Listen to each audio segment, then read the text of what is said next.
How do you feel working with this program? It is the most joyous thing I've ever done. It is the best service that I've helped to create in my entire life. I've done a lot of things because I believe that people need to give back to their communities. But this is the best. And they said it couldn't be done. You have to know, when I brought this idea to my board, they were all enthusiastic about it. But everybody else I talked to in the medical industry and doctors said this is impossible, because you need to have a doctor's referral to have a mammogram. And we made it happen. So it is, just every day I feel really pleased. If the program stopped tomorrow, we have given 1,060 mammograms. And I'm hoping the program has to stop eventually, that we no longer will be needed. I don't think Americans are aware of how, I think the haves are not aware of how serious it is for the have-nots. And when I see children who don't have health care and women who don't have health care who are dying, or men who don't have health care and also develop cancer, it's a shame. It's just a waste. When we're spending so much on other things, we should spend it on health care.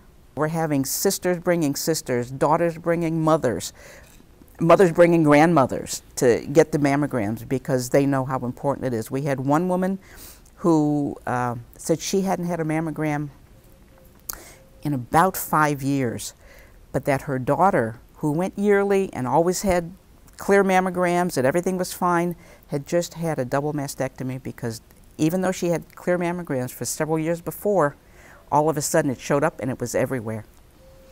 And she said that convinced her to come back and get a mammogram. I mean, it's stories like that that just make you feel good about what you're doing, that you really are helping people. One of the neatest ones we had was when we had 3 generations come in, and we had grandma and we had mom and we had the daughter, and the daughter was having her first mammogram at age 40 or 41. Her mother was having her first mammogram at age 60, and grandma was having her first mammogram at age 85. And they had never had any type of care. And ironically, all 3 of them came back needing further follow-up. So we have seen some, and know we've made some life-saving interventions. We know we have. I take our little cards that tell people how to get a free mammogram, and I go to the front of Walmart or Kmart. I go to where I feel there's probably more of a need than there would be at Nordstrom's. And many times I hand the cards out and women cry and they'll hug me because what they'll say is, oh my God, I just lost my job. I have no coverage. I've been terrified of what I was going to do. It just fills your heart that you see these women come through and they want to give you something for the trouble that you're going through, for doing what you're doing for them. And I don't know if anyone mentioned that, but the homeless woman who came in and got her mammogram and gave us her last $1.69 out of her pocket because she was so grateful. Some other women just $5, $2. They are so thankful and so grateful, appreciative for what we are doing for them, because nobody else will do this for them. I had polio when I was a young child, and it just so happens that it came back when I turned 50, which ended up me getting COPD, because they used to put you in an iron lung, remember, when you were back in the 50s. Well, that affected my lungs, and one lung is just, really smaller. But now, as the last 5 or 6 years, I've lost the muscles in my lower half of my, legs and stuff. So, like I say, it's a challenge, but I make do the best I can to help other women. To me, I found this was the best way that I could give back to any woman or anybody was to do this. It just keeps me going. It keeps me like, I can't find the words, but it just keeps me feel like there's life. And I forget about my problems because these other people, these other women, they could have a worse problem than I do.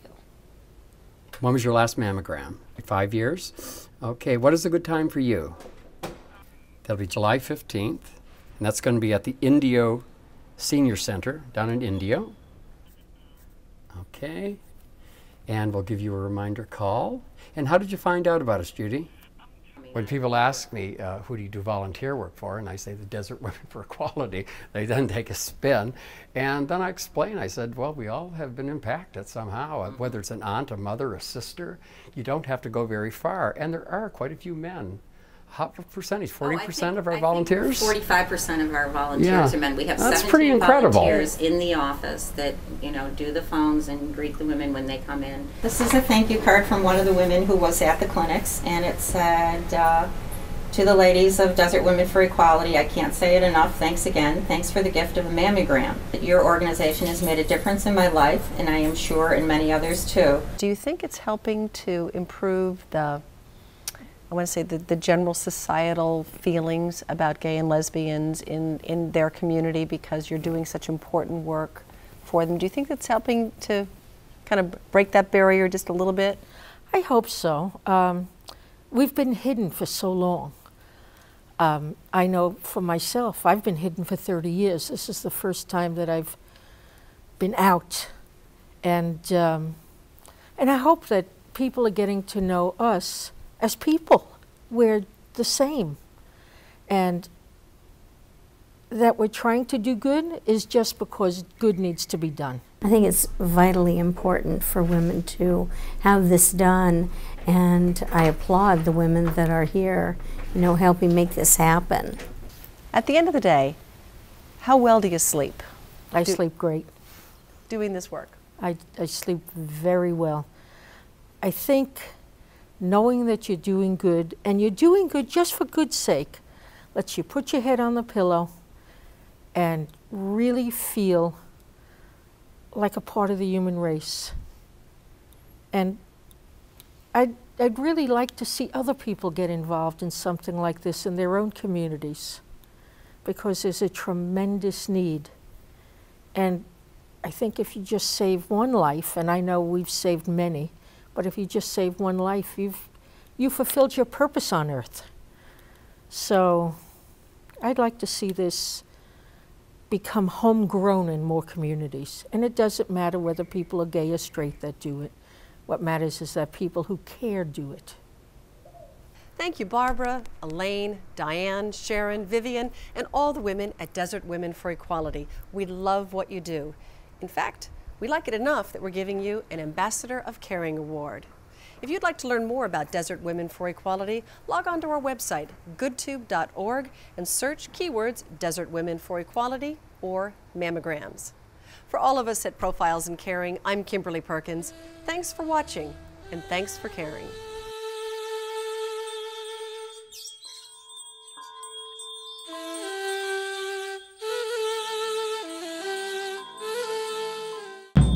GoodTube, a website devoted to videos on good people, good works, and good news about the nonprofit world. Grab your video camera and share the inspirational stories of your charitable group. And each month, the best nonprofit videos uploaded to GoodTube will win a grant of $1,000 and be featured on the internationally syndicated TV program Profiles in Caring. It's free, it's easy, it's GoodTube.